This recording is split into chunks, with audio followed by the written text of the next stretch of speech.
This program is designed to provide general information with regards to the subject matters covered. This information is given with the understanding that neither the hosts, guests, sponsors, or station are engaged in rendering any specific and personal, medical, financial, legal, counseling, professional service, or any advice. You should seek the services of competent professionals before applying or trying any suggested ideas.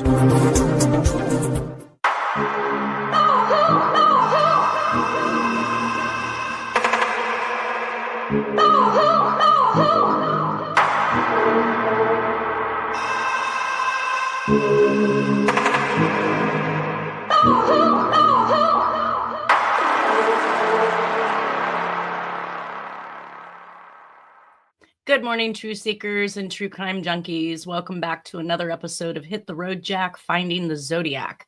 I'd like to welcome to the show today, Nolan Del Campo. Good morning, everybody. Good morning. And Harriet Suchet. Yes, good morning. Good morning. You'll like what we're starting out with this morning because I received another person's version of a solve, and it just made me kind of tickle. I was just looking it up. They were talking about the poison pen. They call it the dripping pen. It's known both ways, poison pen, dripping pen. Do we even know where poison pen came from, or was that something that you kind of came up with, Harriet, when you were talking about the actual device? I do think. Sorry about that. That's okay. Some background noise here. It's okay. It's okay. So did you hear what I asked? No. Okay. So I had a YouTuber. The ridiculous solve. Yeah. So basically G Scott 70s sent me a message on YouTube saying the dripping pen card is a 1-letter cipher. Turn the 7 into a Z with a slash of a pen. The Z will spin your head when you see the name hidden in the first letter of each month spells Jason. The D represents a dot and death. So I kept going. I don't think there's that many months written on that card. And I just looked it up just before we started the show. Of course, that letter does not indicate all the letters that this individual is trying to state are involved. In that dripping pen card, he had indicated December spelled with an S, July, August, September, October equals 7. So I'm not sure how he got Jason. I always am interested in how people's minds work when they think they've made a solve on something that doesn't quite make enough sense to me. But Jason, I then obviously presumed that we had a J month, an A month, an S month, an O month, and an N month. And that December was not supposed to be part of the equation because he says it represents something else. So I don't know where he got the N from, which is really kind of my problem because there is no November. I just read off the months that are listed on that particular communication, but I thought this would tickle you, Harriet. At first I was going to ask you to take a look at it and see whether or not it had any viability, but now as I look at it, I'm not really seeing much there. What do you think about that? Well, I would love to take a look at it, but I've been focusing on the latest Zodiac suspect to make the rounds, even all the way into the San Francisco Chronicle. Which one? It's an 86-year-old man. His name is John Trefel. Yep. And he's he's not Go the ahead. Zodiac. But what stands out to me is he's involved in I would say versions of mind control or mind altering drugs for patients in the schizophrenic world and hospitals. But he got in trouble. He lost his license in 1999 for trying to write a book about his one of his main patients that was getting stuff that they weren't supposed to have, and from what I understand, making them schizophrenic. Anyway, he's not the Zodiac. Yeah, no, he clearly isn't. Yeah, I have to share on that one because yes, it's definitely very interesting. Picture. What's that?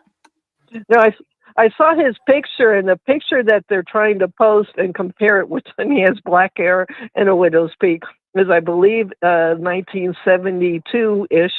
And that's not, it doesn't, I mean, we know Zodiac's comparison and composites were 68, 69, whatever. So he's not the Zodiac. All right, so I'll share mine because I'm usually getting the insight from other people. Nolan, you're one of my best patrons that will hang the net. Did you see? They've got another suspect out there. This one actually came from my brother, who is a CHP officer in California. His wife had known this girl, I guess, in high school. And so she had started seeing her feeds that were coming up on Facebook. So he got all into it and started reading it. And it looks like it could be part of the group, blah, blah, blah. So I finally had an opportunity yesterday to go and read some of the things that are on this girl's post. The one thing I want to point out is that there is an article listed by a Stephanie Panis. All she did was merely post the link for Mendocino County Sheriff's Department, in which case they have cleared this guy of DNA, even from the murders and the information. So they stated he had some information in regards to it, but he was basically wrong in other aspects. They have looked into him. They have, I guess, tested DNA. They found that it was not a match. And they've stated they've not found anything that holds any credibility that this girl is saying. So I took a look at the picture that you're talking about, and it states that he was born in 1939. That would make him roughly barely 30 years of age at the Zodiac happenings, which I feel is just a bit young, especially when we know that they discussed 35 to 45, and they talked about having a sagging neck and stuff like that, that this 30-year-old obviously does not have in his and I want to say it was a medical ID card that they were actually putting up with his face on it. And while there is some similarity, we have to pay attention to how young he looks at this time. And of course, again, he also has to be responsible for more than just the Zodiac. He has to be responsible for Sherry Jo Bates. That would put him around 23, something like that. But I think he's in medical school at this time. So yeah, they're Chicago, I think. I think so. Yes. Sorry. No. And they stated that he was consistently flying back to California over his jealousies of his of the girl that he was in love with, which is this girl, the girl who's posting this stuff on Facebook. It's her mother. But then I also saw some crazy posts from some other people saying, yeah, the crazy stuff you were posting last time. Kind of reminded me of a Deborah Perez instance, right? One year she's the daughter of the Zodiac, and the year before she was the love child of JFK and Marilyn Monroe. You can't really go both directions. Yes. Look at me. Yeah, look what I can do. Yeah, I'm trying not to laugh myself. It's just ridiculous, but well, what was even more interesting, that his brother. Yeah, go ahead. Can I say real quickly? His brother is a dentist, from what I understand, this guy Treffel, and has allegedly 50 books out, but he's located historically next to Naperville, Illinois, and I'm like, that's OCCK era stuff. But anyways, but I think he's still considered to be the brother, a dentist. Well, I don't know. I think he'd be too old to be a dentist now, but I was like, this is a little coincidental for me to see things that I'm familiar with, Naperville, Illinois, and Chicago. Oh God, I can go on and on, but he's definitely not the Zodiac. Well, I thought what was interesting is that many people were commenting on the fact that it looks as though she's attempting to write a book. So basically what she's rolled out on. Yes, it does. What she's rolled out onto Facebook does not look like, this innocent daughter trying to out her father, claims that he wants to give locations of bodies, but then turns around and says, oh, but it's a heavily wooded area with redwood roots, and it's going to be too hard to dig up, and imaging machines just won't work. So while she says there'll be evidence there, she then downplays it to the degree of saying that it's not really going to be easy to find. And then I think at the end of the Mendocino, that link for Stephanie Panis and the article from Mendocino Sheriff's Department had indicated that they wanted to actually speak to him. And both her, and I don't know if it's a sister or another girl that she's working with on this, both indicated that he won't have anything to do with cops. Well, then he's not really looking to give a deathbed confession. Yeah. They're looking for a book deal. Yeah, that's exactly what they're doing. Writing a book on his patient. He was writing a book on his patient, trying to create. That's what cost him his license. So but it's reminding me of Tom Voigt's website, where everybody had a book on the Zodiac, and that's what they were pushing, and they were looking for all book deals or and then the movie that they were pushing. So it is what it is. The more mystery that they can cause by writing multiple books on people they know they don't even have the slightest amount of evidence on that would actually even cause them to be arrested, let alone convicted as the Zodiac killer, is really kind of their goal. And I kind of hoped that when you'd said once Jimmy Carter died, we were going to get some of this information. I did see that the JFK files dropped. I think about 60,000 of them on the FBI archives. The vault is what it's called. Have you seen any of those yet? I've seen a number of them on Twitter/X, and they keep on bringing up something about control. They're trying to, in this 1967 one, they did files.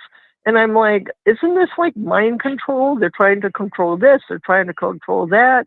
And then they posted a picture. A lot of them have posted a picture about George Bush Sr. being at Dallas.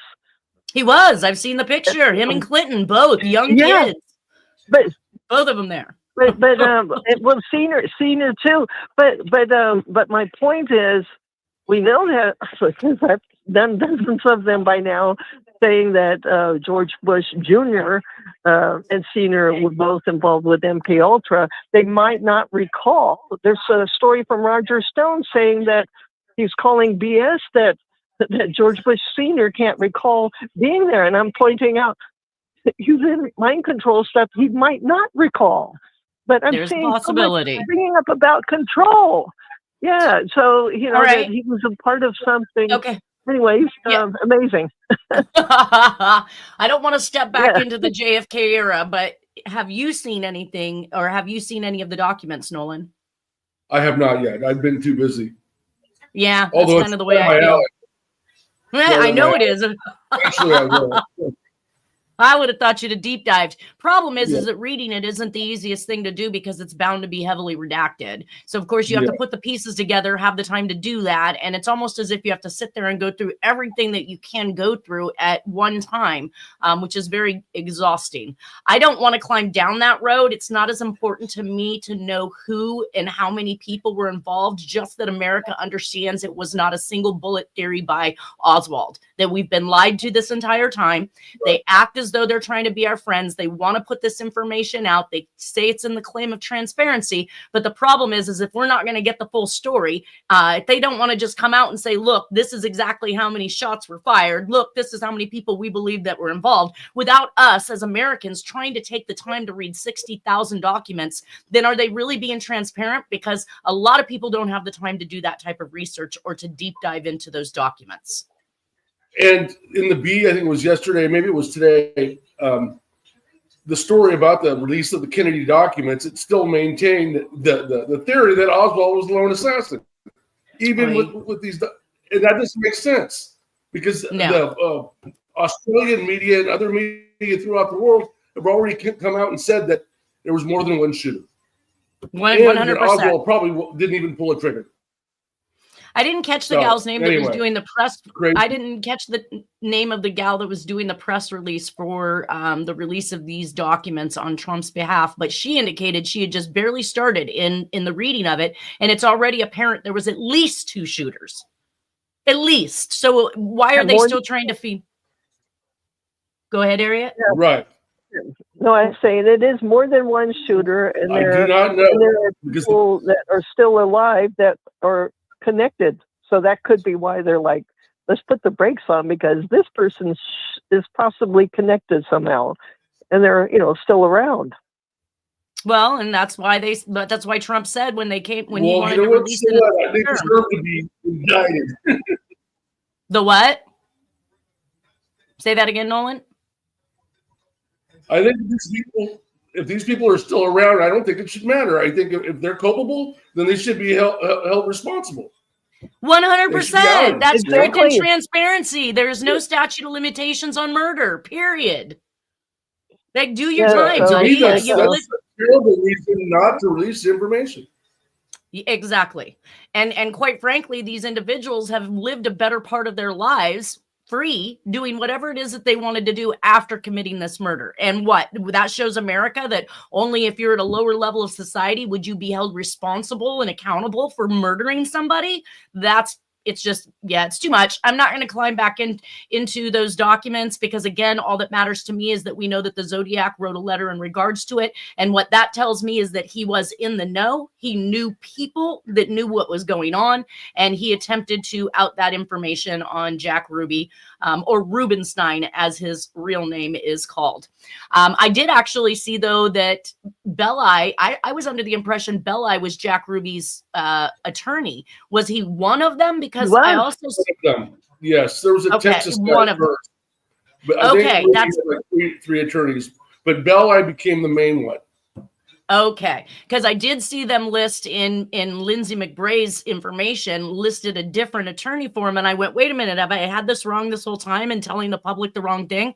But no, I'm glad to hear you guys say that Belli, yes, is still wrapped up in the center of this. He also received a letter from the Zodiac, just like Dallas PD received in regards to JFK. So again, it all just kind of keeps everything in that realm. All right, let's get past this guy and his ridiculous solve, because honestly speaking, I can't make any sense of it. There's no N month. So where he pulled the N out of, I have no idea. And how he says the D represents a dot in death, it just means that D didn't fit into his name. So he had to figure out some other way to portray it.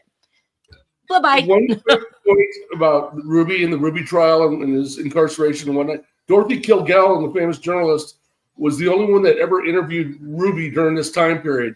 And she was planning to write a book on the Kennedy assassination, and then she got suicided.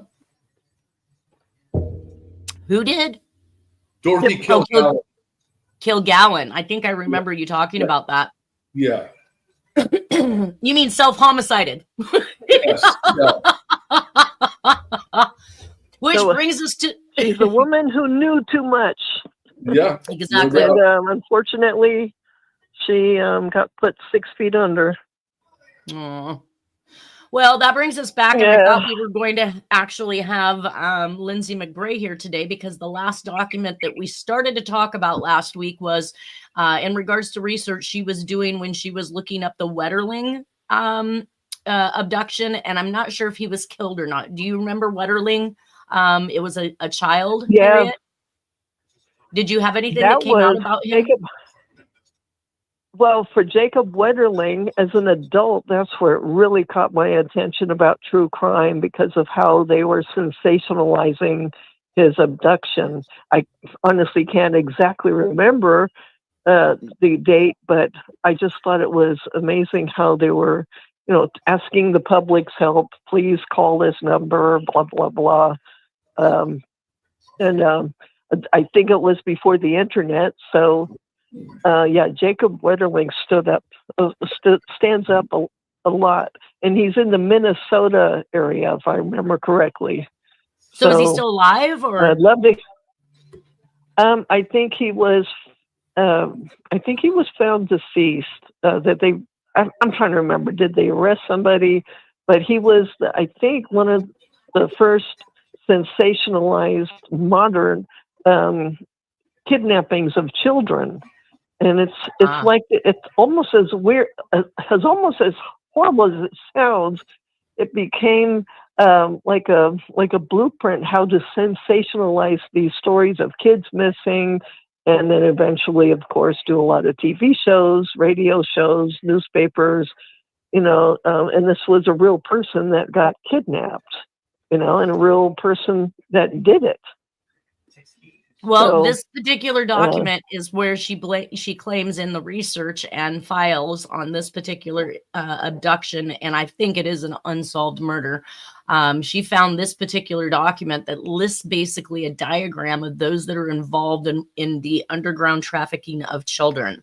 And of course, the top right-hand corner has an asterisk as if this is the philosophy that is overlooking this entire group, or it almost looks like they've mapped out a multi-level marketing scheme to me, because it's literally a flow chart of how these individuals interact.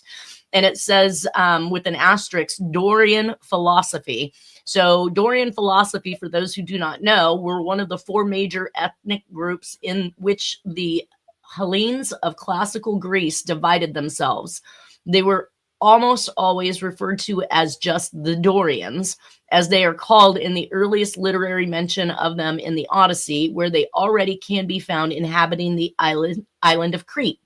Now, the Dorians believed in child lovers. So basically, they're stating that this goes all the way back to Greece at a very, very early time. And then it starts out with the porno shops being on top. And then, of course, that reaches out to a direct mail that goes and feeds downward into Today Bear Club ads, which I couldn't really find anything on that person, the Advocate ads, and other underground papers. When I looked up the Advocate, this is what I came up with.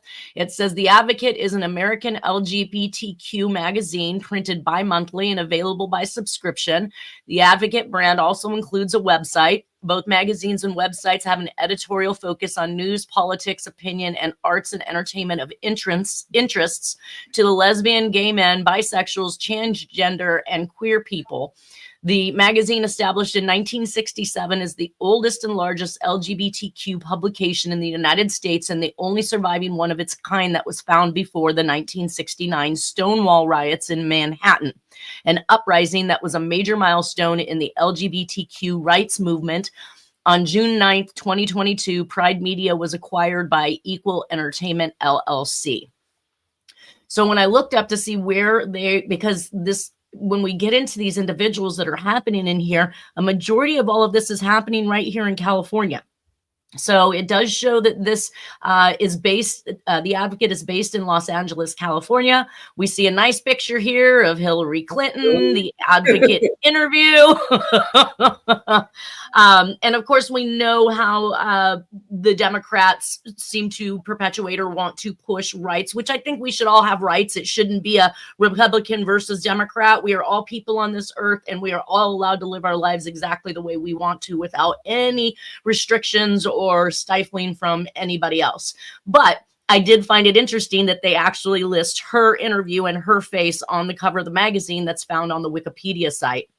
This then goes off to the right from underneath the Bear Club ads, the Advocate ads, and other underground papers, moves off to the right into what one, I couldn't really make out the top portion of it, but it does say other SM deviations. So I'm thinking that has to do with other types of sexual fetishes.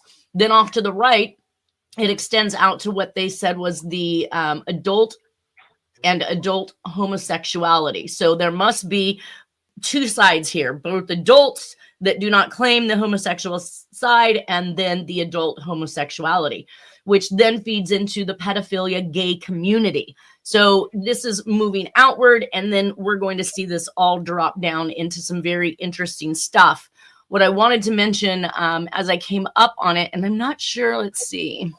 Oh, well, because we had the Advocate who's represented in this particular diagram as being somebody who is, I'm guessing what they're actually doing is putting out articles or maybe some type of messages that allows people to figure out and find how to enter these realms of child trafficking. At least that's what this particular diagram is implicating. So that fed into, which we know was a child trafficking scheme, especially since I saw Hillary Clinton on the front of the magazine, leads us to Bill Clinton being seen with Jeffrey Epstein. Now, it shows this. What's that? And just Lane. Yes, and Giselle Lane. Yeah. And then, of course, I found an article that I was looking at, which this is why I was really anticipating that that Lindsay would be here, is that this one actually mentions somebody that we just talked about in the last couple weeks in her research. So basically it says from Reagan to Trump, and this is an article in which they're writing in regards to connections to Epstein. It includes Rupert Murdoch, Alan Dershowitz, Jeffrey Epstein, Donald Trump, and Roy Cohn, and Ronald Reagan. So Roy Cohn was one of the individuals we were talking about in regards to, I think that he was either the mob's attorney, she was saying, but he was responsible, I think, for introducing these groups and these people together. Either way, they've found some connection between all of these people and Jeffrey Epstein. Now, we do see that Bill Clinton denies visiting Epstein Island, but I'm looking at this picture here and they're looking pretty tore back. This was definitely not a business meeting. What do you mean? He's in the blue dress and everybody says it hung at Epstein Island. Okay. I don't know anything about the blue dress, but it's funny he's wearing a blue shirt in this picture when you said that. I'm like, why do you call it a dress? But they're both looking pretty tore back. I mean, obviously Epstein's over here in a yellow sweatshirt. His hair's kind of all muffed up on the other end. They both look like they have been partying all night long. So I thought that was interesting to say. I've never spent time with this person. Well, this does not look like a business meeting to me. Yeah. And that takes us into the next level of this particular diagram. And of course, I've put the advocates ad at top because now that directly feeds outward and down into the California mail receiver. Trying to see, I cannot see what that says. Some of this is very blurry and I wish I had a much better version of it, but what I can see is that in the top portions that feed directly down from the advocate ads, it goes into pedophilia and pederasty, child sexuality circle Inc. I don't believe I really found anything on that one. In California, though, it says California. And then it talks, I've got all these little circles that are going on here, and it's talking about the members feeding into or probably feeding out of. So it's pointing out that the members of these organizations are involved with this child trafficking ring. There was also Hermes of Chicago. They look like a distribution hub, also a magazine for different types of clothing or, I don't know. Let's see. I showed it down here, which I thought was interesting. This was in the 1970s, and it was an ad that was ran by Hermes, and you can actually see the word Playboy right up in the number 7. I went, huh. Is all this writing, is it Lindsay's writing? No. This was found in the Wetterling files, the FBI FOIA files. And so she pulled this up. It looks as though somebody, either a snitch, what's a better word for an informant? Either an informant or a suspect is put this diagram together in order to show how the child trafficking ring is ran. So that moves into pedophilia and pederasty organized network. So that's what they're calling this. Excuse me. And then from the California mail receiver, it goes down into ads and then down into a mailing list and down into something. Well, we're going to get to the BLM here in a second. But I was able to make out European network, and then we'll talk about those European networks that are involved. But there was a Rene Guyon Society, Inc. in California that's listed in here. So I looked up the Ray Guyon Society, Inc. in California, and it says the Rene Guyon Society was an American organization that advocated sexual relationships with children. Most investigators considered it a one-man propaganda operation. It was named after Rene Guyon, a former judge, who served on the Supreme Court of Thailand. That caught my attention because this is where John Mark Carr absconded to when he left and skated out on his pedophilia charges. He immediately went to Thailand, Malaysia and Thailand. So who served on the Supreme Court of Thailand for 30 years and who, apart from traditional judicial work, wrote on sexual ethics in his work, The Ethics of Sexual Acts. My mouth isn't even meant to say these words because they're referring to children, and this is just disgusting. Well, I think it's legal in Thailand. I think if you're 14 or over, I think that there's prostitutes and stuff that are in their teens in Thailand. Well, I'm pretty sure that there's young prostitutes here in America as well. I mean, It's terrible. But it being legal and being right, and if this judge is on the Supreme Court, I'm sure he could make the laws so he didn't break them. I mean, that's what we've been talking about, the mob and mafia all along, politicians, all of these rich people who run monopolies over us all across the United States because they make those laws so they don't break them. Yeah. But that's disgusting. And it says Hermes became a global logistics operator. So, again, interesting information from these individuals. So then that spills into the center, which almost looks like the center to me. And again, it's one of those places I can barely read what's being said, but it says B.L.M. And then it says Liberation Magazine. That's as much as I could make out of that. The European network includes French, German, a word I can't read, Holland, and Greek. Then it moves from porno shops from something called FDS Author, Lone Star, I think it says, moves upward into a California publisher, Surrey House. So they've listed Surrey House in here. Some of the other names that I could actually read from it was DS Photography, Swapper, Arizona, Boys, an unknown word, Texas, Boys Farm in Tennessee, Children's Nudist Camp in Vermont, Church of the New Revelation, Inc. equals sets up boys' homes, camps, and etc. The BLM, the magazine, so it's basically coming out of BLM into a magazine and then to the mail-o-matic operations. So I was able to look up Surrey House and the mail-o-matic operations. Surrey House listed this. From this collection of gay pulp fiction spans 5 decades, 1940s to 1980s, and includes the works of several prominent gay writers. Among these are James Barr, Quatrefoil, and Phil Andros, The Gay Weekly. Publishers represented within the collection included Greenleaf, Phoenix, Spade Classics, Blue Boy, Eros, Gay Parisian Press, Star Distributors, Surrey, and Traveler's Companions. The bulk of the collection consists of gay pulps, paperback books printed using wood pulp paper, also included. And this was also out of San Diego, California. So we've got a couple entities that are working out of Southern California. And then the mass mail service provider from Canada, US, and international is Mail-O-Matic. Mail-O-Matic provides companies and organizations of all North American industry sectors with highly stressful direct marketing solutions and mailing services. Since our beginnings in 1967, we continue to lead the mailing house service industry with our balanced combination of personalized one-on-one. Very interesting. Does anybody have any comments on any of those industries I've just... No comment here. Did you say green? I'm sorry. Did you say Greenleaf?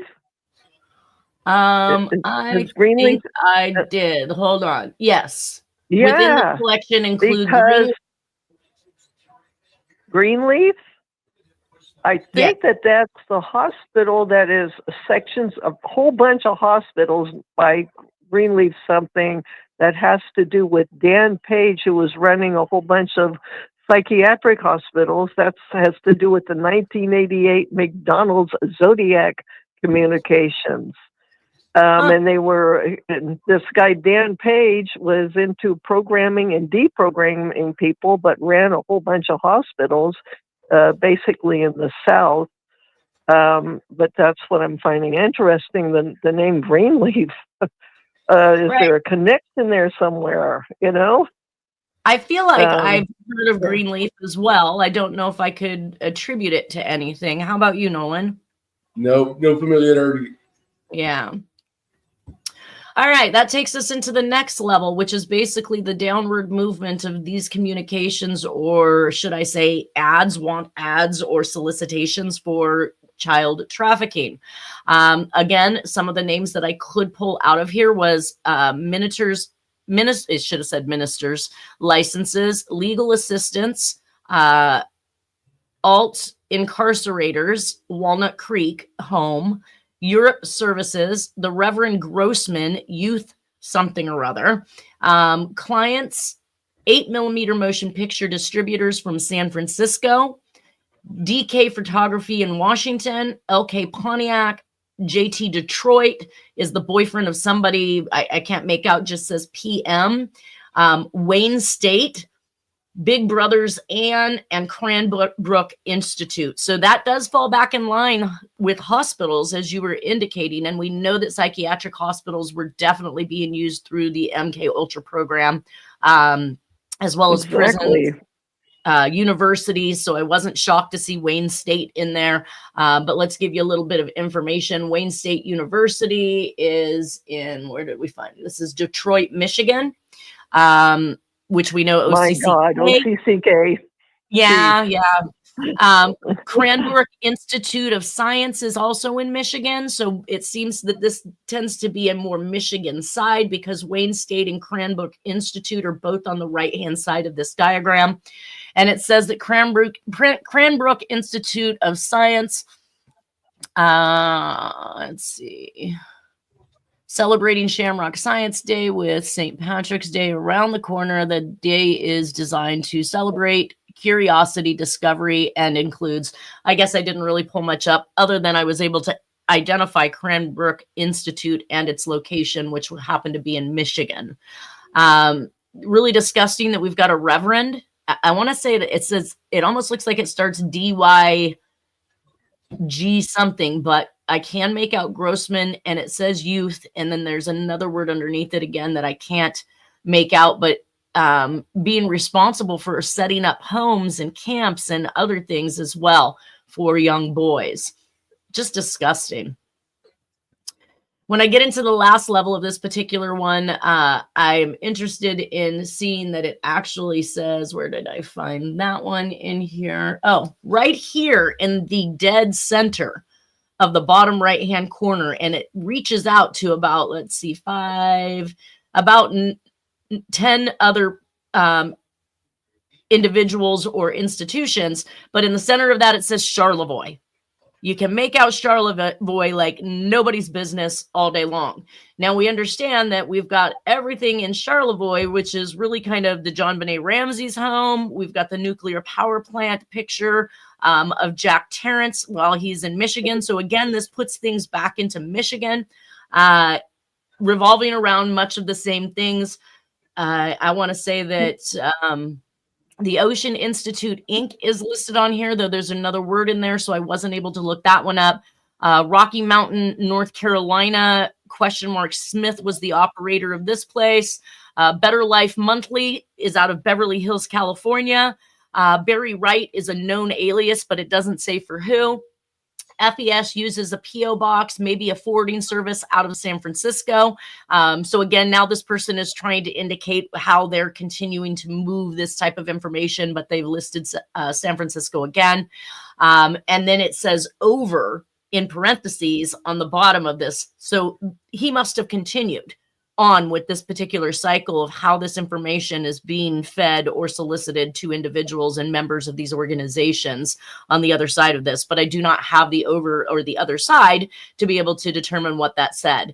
And that's kind of where I was going to conclude everything with Lindsay McBrayer. I did have her information on here. You can find her on Rumble, on YouTube, on TikTok.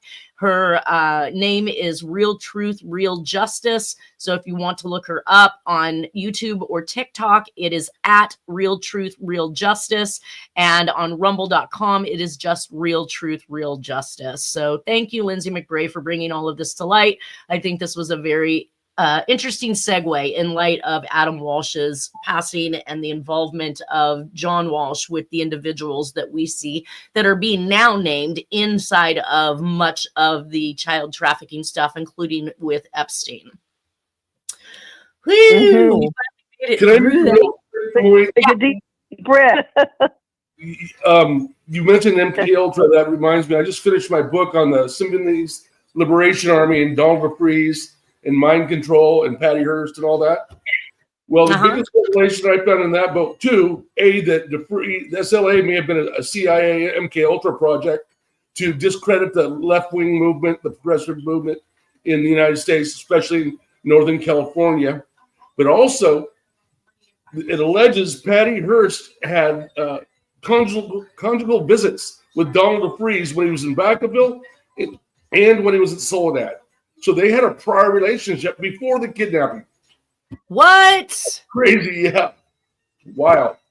So DeFreeze was that's totally not what we were talking about, but I had to get it out. No, but DeFreeze was in prison and she was visiting him there? Yes, because he was he started out as an informant in L.A., a petty criminal and an informant. Then he finally got sent to prison. He ended up in Vacaville. He became a subject of mind control by Dr. Colin Westbrook, who ran various organizations at Vacaville prison, and they all involved mind control. Well, DeFreeze is one of his pet projects. And so DeFreeze, in turn, became a snitch there at the prison, and he got special privileges, one of which was conjugal visits with people that weren't his wife. Well, Manson was in Tehachapi as well, correct? Well, Manson did time in Tehachapi. He also did time in Vacaville, too. Well, Vacaville is Tehachapi. No, it's not. It's not? No. Vacaville is Northern California. Tehachapi is down by Bakersfield. Oh, okay. My uncle worked at both.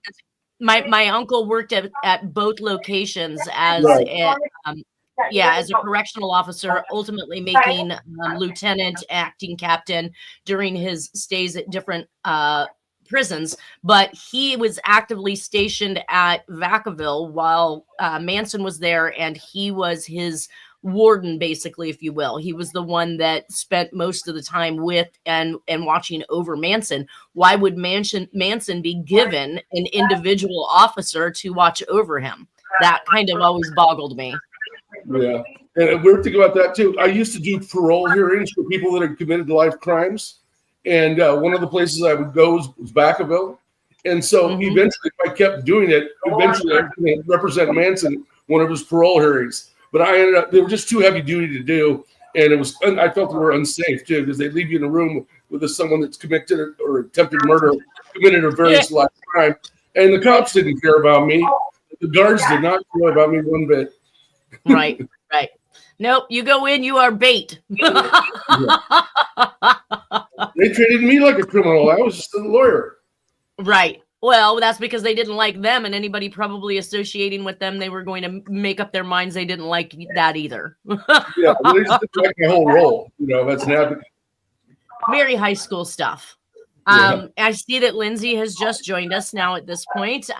We have already concluded the diagram that was listing all of the child pedophilia or trafficking rings. Is there anything that you wanted to add about that particular diagram, Lindsay? Just that people don't really know how big it is and who all is like really involved in this. Includes very high officials within government, and like I think he was just talking about like in the police network, like it's everywhere. It's literally like infiltrated everywhere. Yeah, I have just recently learned of a child pedophilia ring in California, in which case a mental health hospital and the law enforcement has been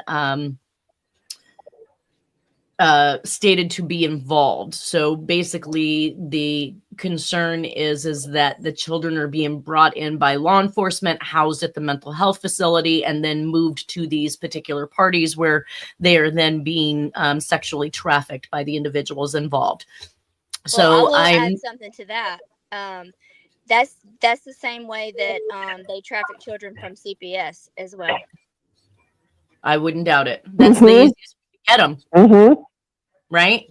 Yeah. A lot of times there are judges, lawyers, DAs, law enforcement that are peripherally involved in a lot of this stuff. Oh yeah, 100%. Involved sometimes. Yeah.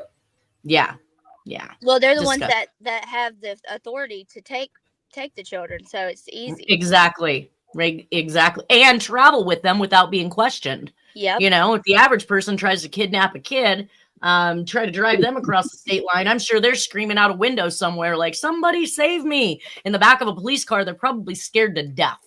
Yeah. And then, even if the child is acting, crazy or, off or something, then they're still not going to be really questioned if they're with a police officer. He's fine. He's just having he's just scared or whatever. Like, they could just make up an excuse easily and then get away with it, like, right away. And I could see most of them probably a little bit even discombobulated about what's occurring, not even realizing where they may or may not be traveling to, not questioning anything that's, happening, just keeping their mouth shut because maybe they're afraid that they just got busted for prostitution or something that would cause them to kind of just behave until they get to wherever they're going, and not even aware of the fact that they're being taken to this location and what they're about to be put through.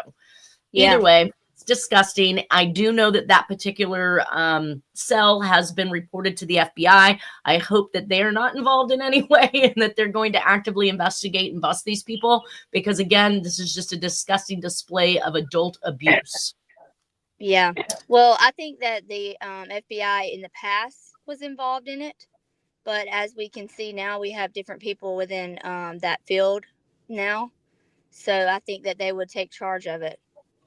I would hope so. And hopefully they're the outliers. There's somebody that would get involved. Kind of like the FBI agents working with Dennis on this. The only people to have taken notice and to actively, or at least claim they were actively investigating the stuff that Dennis was bringing them in regards to Jack being the Zodiac.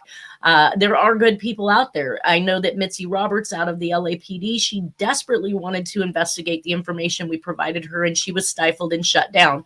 So there are people that will, but when it comes right down to it, if your superior officer tells you no or you're going to be fired, you're probably going to cling to your job, and it doesn't make you an assistant involved or culpable in any way with these crimes, that you are literally being ran by the force above you, and there's nothing you can do about that. That's like this what happened with the John Ramsey case, and one of their officers. He was a legitimate officer that wanted to go the right direction and do the right thing, and they shut him down every time. He wrote a book, and I just got done with it a couple months ago. What's his name? I can't think of it at the top of my head, but I will definitely put it in the comments. Not Lou Smith, right? No, no, he was one of those. So it wasn't the police officer to throw people off. But I don't even think he knew it himself, Lou. I think Lou legitimately thought he was doing the right thing, but I think he did. Other options that they wanted to use. So you're not talking about the police officer that the Ramseys sued over creating bad press. Okay, yes. So why do you think he was a good cop? Yes, him. I think he's a good cop because obviously he's. I heard him speak on the topic, and he was trying to push for the parents for being culpable for the crime that they had been cleared for. He even failed to recognize that they'd been cleared from DNA in January, less than a month after John Benet Ramsey's death. So why would you think he was a good cop looking for the truth? I think that because I think the Ramseys are involved, but not physically. Well, I don't think any of these, but I think these people are being controlled. I think what it is that they know exactly why somebody has been taken from them. They know exactly why they're being controlled and what they've done to cause that. But I don't think that they're involved. I don't think that they're culpable. I just think they're not willing to out these other individuals for fear of their own lives. Yeah. Well, and that's ultimately why he resigned, because he kept, they did him really wrong within his job. Like, they wouldn't let him do certain things. They would control like how he wanted to run the investigation. Well, yeah, he's trying to blame the parents for something that they had been cleared from, at least to the degree of their active participating in the murder. I don't. In his book, it brings you like it brings you to his almost like you're in his shoes. And he got sued. Yeah, I mean, let's face it. He got sued by Ramsey's because of the defamation, and the Ramsey won. So there had to be a certain amount of sensationalism, untruth, mystery thrown in there, things that he's just, wantonly, throwing out there that he could be sued for, because there was evidently an ability for the Ramseys to win in that particular case. Well, that kind of gives us just our last few seconds here at this point. I want to thank Nolan and Harriet and Lindsay. Lindsay, if you want to give a shout out to your URLs real quick, go ahead and do that. Real Truth, Real Justice is for TikTok and YouTube. And then for Twitter, it's Lindsay Nicole. So just put the Perfect. @ and then Lindsay Nicole for Twitter. And then the @ Real Truth, Real Justice for TikTok and YouTube. Beautiful. Thank you so much for everything you brought to the show, Lindsay. And I'm sure that we will cross paths again, especially as we get into the John Benet Ramsey stuff. Thank you, Nolan, for being here, and Harriet for being here. Everybody have a wonderful weekend, and we will see you next Friday. All right. Yes, ma'am.